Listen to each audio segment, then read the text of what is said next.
হাসি হাসি পড়ব ফাঁসি, দেখবে ভারতবাসী। আমি হাসি হাসি পড়ব ফাঁসি, দেখবে ভারতবাসী। একবার বিদায় দে মা, ঘুরে আসি। একবার বিদায় দে মা, ঘুরে আসি। আমি হাসি হাসি পড়ব ফাঁসি, দেখবে ভারতবাসী। একবার বিদায় দে মা, ঘুরে আসি। নমস্কার বন্ধুরা, সোহিনী তৃষা চ্যানেলে আপনাদের সবাইকে স্বাগত জানাচ্ছি। আজকে আমি উপস্থিত হয়েছি আলিপুর জেল মিউজিয়ামে। আলিপুর জেল মিউজিয়ামে আমি, আমার বাবা, মা, আমরা পুরো পরিবার উপস্থিত হয়েছিলাম।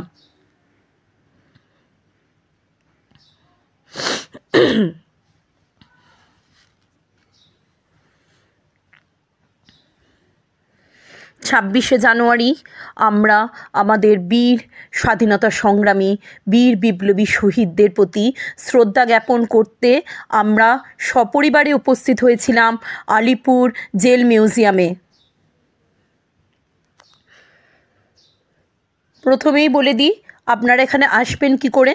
যে কোনো মেট্রো স্টেশন থেকে মেট্রো করে আপনাদের নামতে হবে যতীন দাস পার্ক মেট্রো স্টেশনে। কিছুটা হাঁটলেই পাবেন হাজরা মোড়। হাজরা মোড় থেকে ডান দিক বরাবর 10 থেকে 15 মিনিট আপনারা হাঁটলেই পৌঁছে যাবেন এই জেল মিউজিয়ামে। এছাড়াও আপনারা অটো করেও, হাজরা মোড় থেকে অটো করেও আপনারা আসতে পারেন। 5 মিনিট মাত্র লাগবে, ভাড়া পড়বে 10 টাকা। হাজরা মোড় থেকে দূরত্ব 790 মিটার। আলিপুর জেল মিউজিয়ামের এখানের এন্ট্রি ফি 30 টাকা। এই যে আমরা এই ম্যাপটা পেলাম, এই ম্যাপের মধ্যে প্রায় টিকিট কাটার সাথে সাথে আমাদেরকে একটি ম্যাপ দেওয়া হলো। এই ম্যাপের মধ্যে প্রায় 19টি জায়গার নাম আছে। এই জেল মিউজিয়ামেরই ভেতরে 19টি স্মরণীয় স্থান আমরা দর্শন করতে পারবো। প্রথমেই ঢুকে আমরা দেখতে পেলাম কতগুলি বিখ্যাত লাইন। কারা রইল কপাট, ভেঙে ফেল কর রে লোপাট, রক্ত জমাট শেকল পূজার পাষাণ বেদি। বন্ধুরা, প্রথমেই আমরা এন্ট্রি দিয়ে ঢুকে দেখতে পেলাম এই অপূর্ব সুন্দর বাগানটি। তারপর আমরা ধীরে ধীরে মিউজিয়ামের ভেতর প্রবেশ করলাম। 1906 সাল যখন গোটা ভারতবর্ষে স্বাধীনতা আন্দোলনের জোয়ার বইছে, ঠিক সেই সময় আদিগঙ্গার পাড়ে 21 ফুট পাঁচিল দিয়ে ঘিরে ব্রিটিশরা তৈরি করেছিলেন এই আলিপুর সেন্ট্রাল জেল, যেটি ভারতবর্ষের 75তম স্বাধীনতা দিবসে পরিণত হয়েছে আলিপুর জেল মিউজিয়ামে।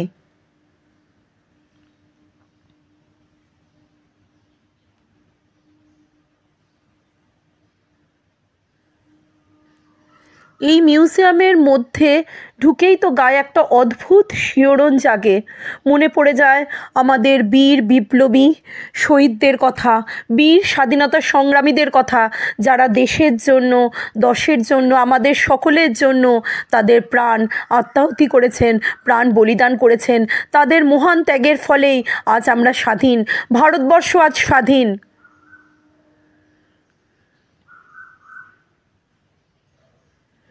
এই যে বন্ধুরা, সেই বিখ্যাত ফাঁসির মঞ্চ। এইখানে এলেই তো অদ্ভুত গায়ে একটি শিহরণ জাগে, মানে বোঝানোর ভাষা নেই। এই সেই ফাঁসির মঞ্চ। শুধু পার্থক্য একটাই, যে লিভারটা কেটে ছোট করে দেওয়া হয়েছে। এই যে ফাঁসির মঞ্চ, এখানে দুটো দড়ি ঝুলছে, মানে এখানে জোড়া ফাঁসি হতো। এই যে এখানে ফাঁসির পর বীর বিপ্লবীদের, মানে বীর বিপ্লবী শহীদদের দেহ এই যে এইখান দিয়ে বার করে আনা হতো। বন্ধুরা আমার, বলতেই তো কীরকম লাগছে। তারপরেই বীর শহীদদেরকে আনা হতো এই যে এই রুমে। এখানে ওনাদের সমস্ত দেহ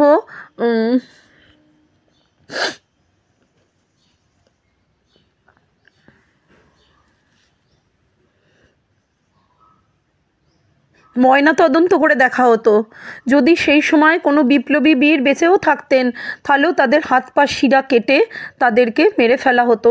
মানে এগুলো বলতেই আমি বলতেই পারছি না যে কি করে বলবো। আপনারা আসুন, অবশ্যই এখানে দেখুন। এই যে এখানে কুঠুরিতে এখানে আগের দিনকে আমাদের মহান বিপ্লবীদেরকে রাখা হতো। এই যে এইটুকু জায়গা, আমি শুয়ে খালি ভাবছিলাম, উপলব্ধি করছিলাম যে আগের দিন রাত্রে যদি সত্যি টাইম ট্রাভেল করে যাওয়া যেত, ভাবা যায় না আমাদের সংগ্রামী বীর বিপ্লবীদের অবর্ণনীয় দুঃখ কষ্টের কথা, যেভাবে ওনারা কষ্ট বরণ করে দেশের জন্য আমাদের জন্য দেশের জন্য আমাদের জন্য আত্মবলিদান করেছেন। তার ফলে আমাদের দেশ আজকে স্বাধীন। বালিশ তো দূরের কথা, আজকাল আমরা বিলাসিতাপূর্ণ বালিশে শুয়েই ঘাড়ে ব্যথা কাঁধে ব্যথা, আর ওনারা সিমেন্টের বালিশ, সিমেন্টের জায়গা, সিমেন্টের বিছানা, সিমেন্টের বালিশ, সিমেন্টের বিছানা, এত সরু সরু জায়গা, এক পাশ ফিরলেই তো আমরা এক পাশ ফিরলে যে কেউ পড়ে যাবে, ওইটুকু জায়গার মধ্যে ওনাদেরকে রাখা হতো। এবং আগের দিন রাত্রে তাদের পছন্দ মতন খাবার খাওয়ানো হতো, তাদের ধর্মগ্রন্থ পাঠ করানো হতো এবং পরের দিনকে তাদেরকে ফাঁসির মঞ্চে ঝোলানো হতো। আমার ভাবতেই আমার অবাক লাগছে, আবার ভাবতে ততটাই গর্ববোধ করছি যে আমাদের মহান বিপ্লবী শহীদরা আমাদের জন্য, আমাদের সকলের জন্য, আমাদের দেশ ভারতবর্ষের জন্য, আমাদের মহান বিপ্লবী শহীদদের আত্মত্যাগের ফলে, আত্মবলিদানের ফলে আজ আমরা স্বাধীন। ভারত মাতা আজ স্বাধীন, ভারতবর্ষ আজ স্বাধীন। জয় হিন্দ, বন্দে মাতারাম।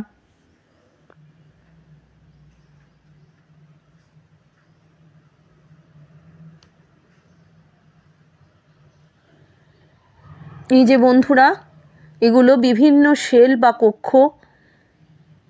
এখানে আমাদের বীর বিপ্লবীদেরকে রাখা হতো।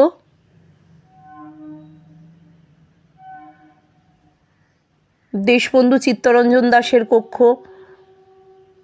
স্বর্গীয় ডক্টর বিধানচন্দ্র রায়ের কক্ষ,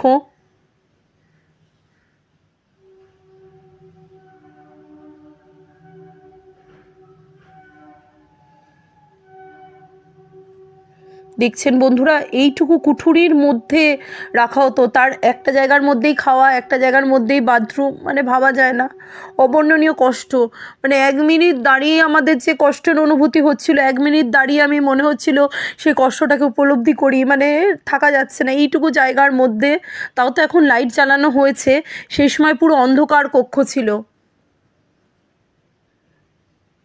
আমাদের নেতাজি সুভাষচন্দ্র বসুর কক্ষ।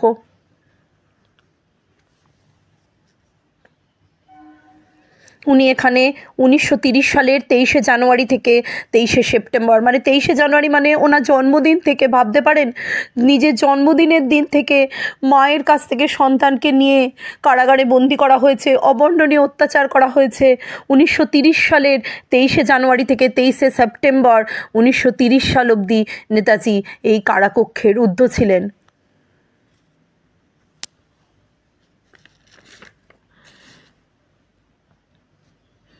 এই কুঠুরির মধ্যে থেকেই নেতাজি কলকাতা কর্পোরেশনের মেয়র নির্বাচিত হয়েছিলেন। কলকাতা কর্পোরেশনের নির্বাচনে দাঁড়িয়েছিলেন এবং জয়লাভ করেছিলেন।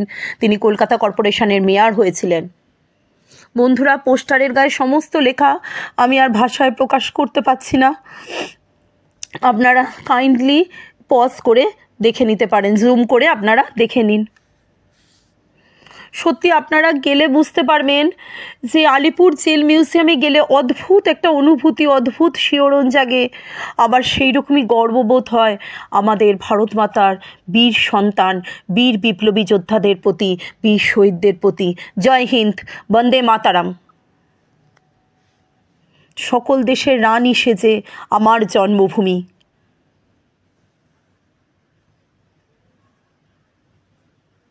যতীন্দ্রমোহন সেনগুপ্তের কক্ষ, ওনার মূর্তি, চারপাশে ওনার ফটো, মূর্তি সমস্ত এখানে রাখা হয়েছে।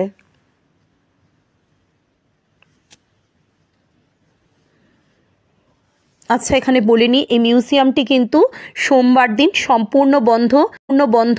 টিকিট মূল্য 30 টাকা। আপনারা মঙ্গলবার থেকে রবিবার অবধি এই মিউজিয়াম দর্শন করতে আসতে পারেন। স্টুডেন্টসদের জন্য বিশেষ ছাড়ের কনসেশনের ব্যবস্থা আছে, আর 3 বছরের নিচে শিশুদের কোনো রকম টাকা পয়সা লাগবে না। এছাড়াও লাইট অ্যান্ড সাউন্ড শোয়ের ব্যবস্থা আছে, লাইট অ্যান্ড সাউন্ড শোয়েরও ব্যবস্থা আছে সন্ধ্যে 6টা থেকে। আর যে কোনো দিনই সকাল 11টা থেকে বিকেল 5:30 অবধি রেল মিউজিয়াম খোলা থাকে। এবং মানে মঙ্গলবার থেকে রবিবার অবধি এই আলিপুর জেল মিউজিয়াম সকাল 11টা থেকে বিকেল 5:30 অবধি খোলা থাকে, এবং সন্ধ্যে 6টার পর লাইট অ্যান্ড সাউন্ড শো হয়। আর সোমবার সম্পূর্ণ বন্ধ। স্টুডেন্টদের জন্য কনসেশনের ব্যবস্থা আছে।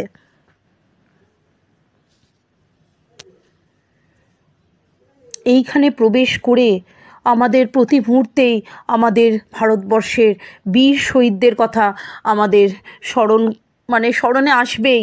তখন শুধু মনে হয় যে এই যে 23শে জানুয়ারি, শুধুমাত্র 23শে জানুয়ারি, 26শে জানুয়ারি, 15ই আগস্টই নয়, সারা বছর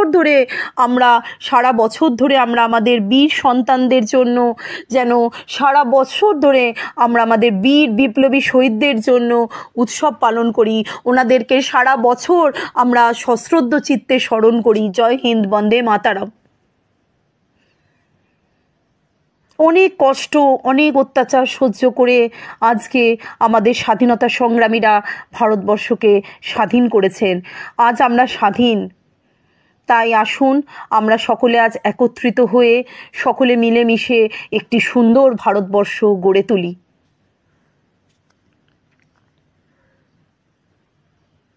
এবার আমি এলাম জওহরলাল নেহেরু সেলে। এই যে জওহরলাল নেহেরু সেল, উনি এখানে 17ই ফেব্রুয়ারি 1934 সাল থেকে 7ই মে 1934 সাল অবধি এই কক্ষে বন্দী ছিলেন। প্রায় 80 দিন উনি এই কক্ষে বন্দী ছিলেন। মাঝে মাত্র 20 মিনিটের জন্য 15 দিন অন্তর অন্তর উনি ওনার মেয়ে ইন্দিরা গান্ধীর সঙ্গে দেখা করতে পারতেন।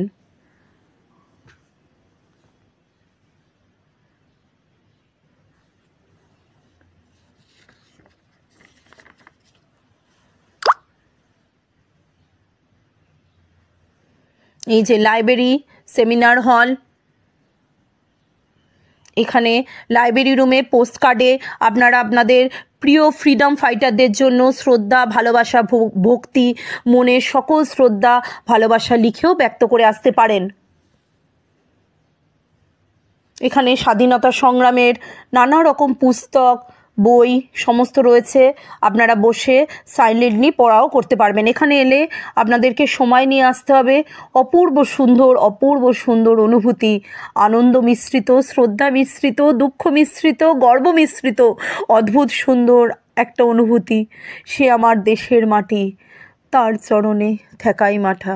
ও আমার দেশের মাটি, তোমার পরে ঠেকাই মাথা। মন যেন বারবার বলতে ইচ্ছে করে, সকল দেশের রানী সেজে আমার জন্মভূমি, ও আমার দেশের মাটি, তোমার পরে ঠেকাই মাথা।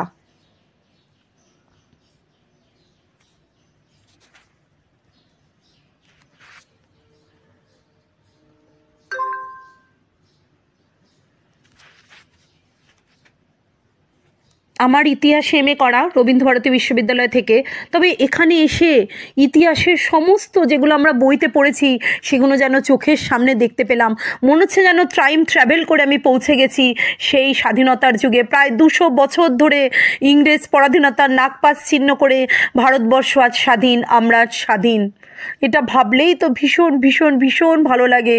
মনে হয় আসুন আমরা সকলে মিলে একত্রিত হয়ে সুন্দর ভালোবাসার ভারতবর্ষ গড়ে তুলি। জয় হিন্দ, বন্দে মাতারাম।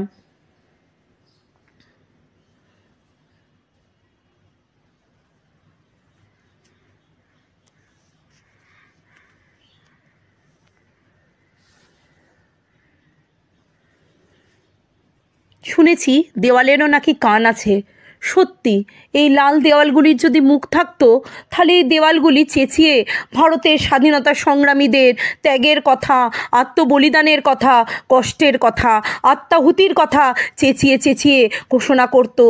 আজকে আমরা সকলেই সশ্রদ্ধ চিত্তে আসুন স্মরণ করি আমাদের বীর বিপ্লবী স্বাধীনতা সংগ্রামীদের, আমাদের বীর বিপ্লবী শহীদদের, যাদের ফলে আজ আমরা স্বাধীন, ভারতবর্ষ আজ স্বাধীন। বন্ধুরা, আমি বলতে গিয়ে আমার অদ্ভুত একটা শিহরণ হচ্ছে, আমি বলার ভাষা খুঁজে পাচ্ছি না। আমার মন শ্রদ্ধায়, ভালোবাসায়, ভক্তিতে পরিপূর্ণ হয়ে উঠছে। বন্ধুরা, আপনারা সকলে আমার পাশে থাকুন। আপনারা সকলে অবশ্যই এই রেল মিউজিয়াম, এই jail museum, Alipore jail museum দর্শনে আসুন। সারাটা দিন আপনাদের অপূর্ব সুন্দর, অপূর্ব সুন্দর, মন পরিপূর্ণ হয়ে থাকবে। মনে হবে আমরা অনেক কিছু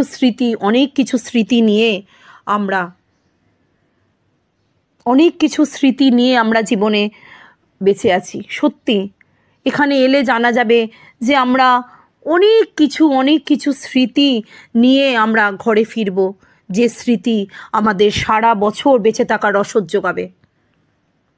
এই যে এরপর আমরা এলাম প্রিজন লাইফ ইন আন্দামান, মানে আন্দামানের সেলুলার জেলের আদলে এই জেল তৈরি করা হয়েছে। আলিপুর জেল মিউজিয়াম 1906 সালে আলিপুর জেল স্থাপন করা হয়েছিল, যেটি পরবর্তীকালে স্বাধীনতার 75তম বর্ষে পরিণত হয়েছে আলিপুর জেল মিউজিয়ামে।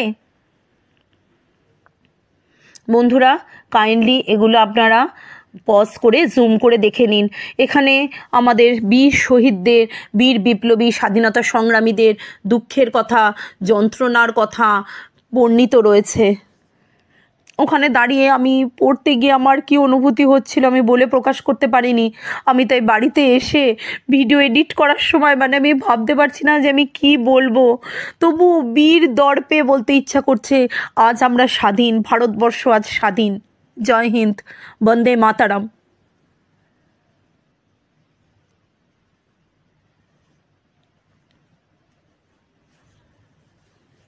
বিপ্লবীদের দিয়ে প্রচণ্ড কঠিন পরিশ্রমের কাজ, ইট ভাঙার কাজ থেকে শুরু করে কাপড় বোনা, নীল চাষ করা, সমস্ত ধরনের কঠিন কাজ, পরিশ্রমের কাজ করানো হতো।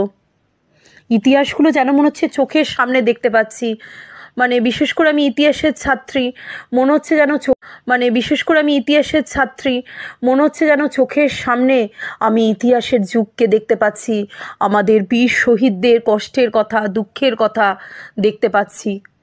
অদ্ভুত একটা ভক্তি মিশ্রিত আনন্দে বুক ভরে উঠছে যে আজকে আমরা স্বাধীন, ভারতবর্ষ আজ স্বাধীন। বারবার বলতে ইচ্ছা করছে, সকল দেশের রানী সেজে আমার জন্মভূমি।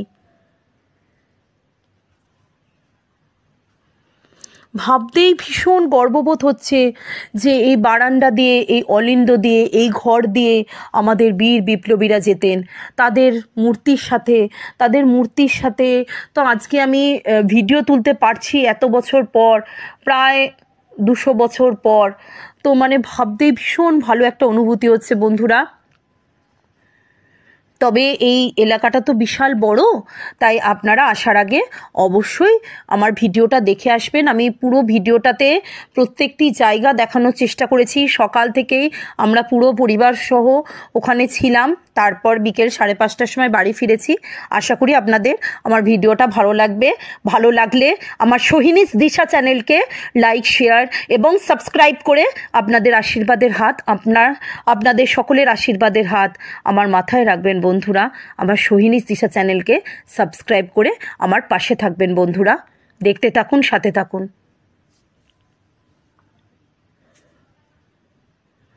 বন্ধুরা, আমি ভাষা সত্যি হারিয়ে ফেলছি। অদ্ভুত একটা অনুভূতি হচ্ছে বন্ধুরা। এই যে দেখুন, ওপর থেকে দেখা যাচ্ছে এই যে আমি, মা, বাবা, এত বড় জায়গা তো আমরা সারাক্ষণ দেখার পর একটু বসলাম, তারপর সত্যি মনে হচ্ছে যে কি দেখলাম, ওখানে বসেই যেন মনে হচ্ছে আরও পুরোটা দিন কাটিয়ে দিই। একটু রেস্ট নিয়ে, অনেক বড় জায়গা তো, বাবা মা বয়স্ক মানুষ, একটু বিশ্রাম নিয়ে আবার আমরা 3 জন দর্শন করতে উপস্থিত হলাম। এবার আমরা উপস্থিত হলাম তাঁতকলে। এই যে তাঁতকল দেখে নিন বন্ধুরা।